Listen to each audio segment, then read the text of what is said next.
Bismillahirrahmanirrahim. Assalamualaikum warahmatullahi wabarakatuh. Apa kabar anak-anak? Semoga kalian dalam keadaan sehat walafiat dan selalu ada dalam lindungan Allah Subhanahu wa taala.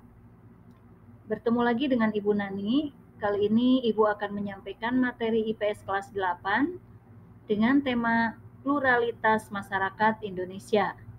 Sebelum kita mulai pembelajaran, mari kita berdoa dulu seperti biasa. Bismillahirrahmanirrahim. Allahumma anfa'na bima 'allamtana wa 'allimna ma yanfa'una wa zidna ilma. Amin ya rabbal alamin.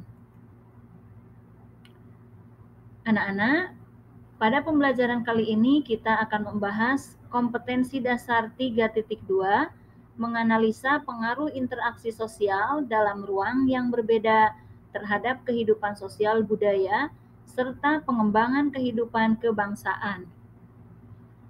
Adapun tujuan pembelajarannya yaitu menganalisis pluralitas masyarakat Indonesia. Nah, pengertian pluralitas. Kita lihat bahwa plural adalah jamak dan pluralitas berarti kemajemukan. Jadi, pluralitas masyarakat Indonesia berarti kemajemukan masyarakat Indonesia. Pluralitas masyarakat Indonesia, kekayaan dan keragaman masyarakat Indonesia, baik suku, agama, bahasa, ras, adat istiadat, dan lain-lain, menunjukkan bahwa Indonesia bersifat plural. Selain dari kata atau istilah pluralitas, terdapat juga istilah multikultural, berasal dari kata multi yang artinya banyak, dan culture artinya kebudayaan. Jadi masyarakat multikultural adalah masyarakat yang memiliki lebih dari 2 kebudayaan. Keragaman budaya ini berfungsi untuk mempertahankan identitas dan integrasi sosial masyarakatnya. Nah, kita lihat apa saja keragaman masyarakat Indonesia. Keragaman masyarakat Indonesia terdiri dari keragaman agama, budaya, suku bangsa, dan pekerjaan. Perbedaan agama, di Indonesia terdapat 6 agama yang diakui oleh pemerintah. Yang pertama adalah agama Islam, agama Kristen Protestan, Kristen Katolik, agama Hindu, agama Buddha, dan Konghucu. Nah, kita lihat sekarang agama Islam. Islam merupakan agama mayoritas masyarakat Indonesia, kurang lebih 87,2% berdasarkan sensus tahun 2010. Islam diperkirakan sampai di Indonesia pada abad ke-7, diikuti perkembangan kerajaan-kerajaan yang bercorak Islam di Indonesia. Nah, agama Islam juga memiliki hari-hari besar yang merupakan hari penting bagi masyarakat Indonesia, di antaranya adalah Hari Raya Idul Fitri.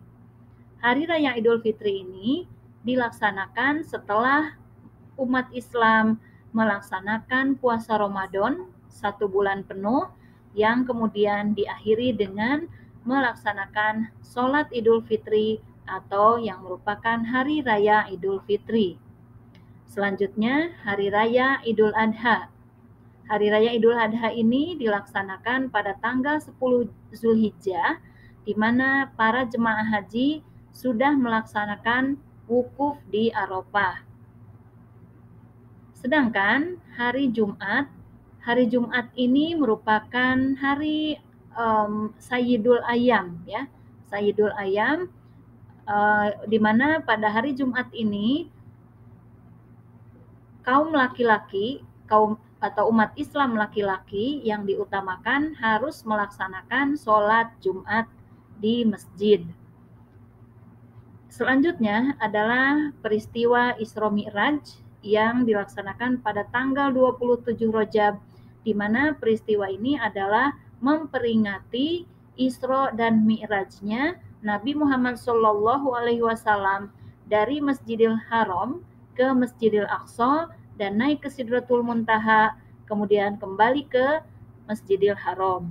Nah, peristiwa ini diperingati sebagai Hari Isra Mi'raj. Selanjutnya Maulid Nabi Muhammad SAW yang diperingati pada tanggal 12 Rabiul Awal. Hari penting selanjutnya adalah Tahun Baru Hijriah. Tahun Baru Hijriah ini bertepatan dengan 1 Muharram. Dan selanjutnya yang terakhir adalah peristiwa Nuzulul Quran yang dilaksanakan pada bulan Ramadan, yakni peristiwa diturunkannya Al-Quran. Selanjutnya adalah agama Kristen Protestan. Kristen Protestan berkembang di Indonesia sekitar abad ke-16.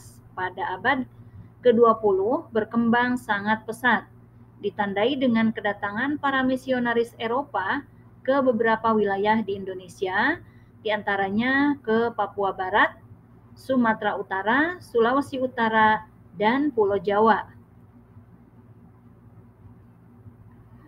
Agama Kristen Katolik.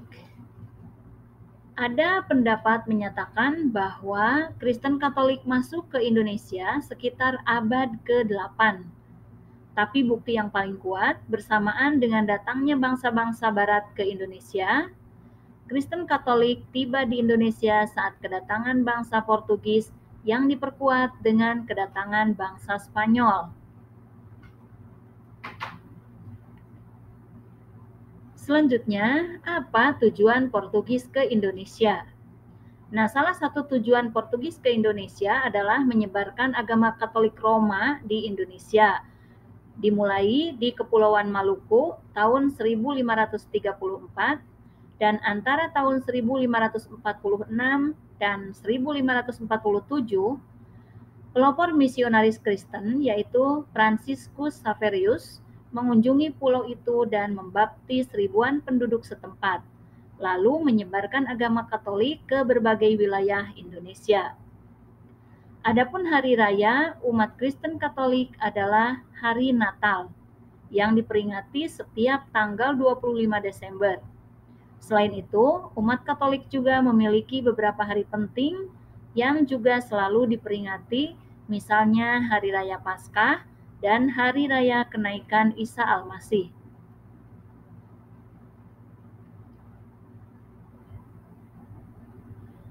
Selanjutnya, agama Hindu. Agama Hindu diperkirakan telah masuk ke Indonesia sejak awal abad Masehi.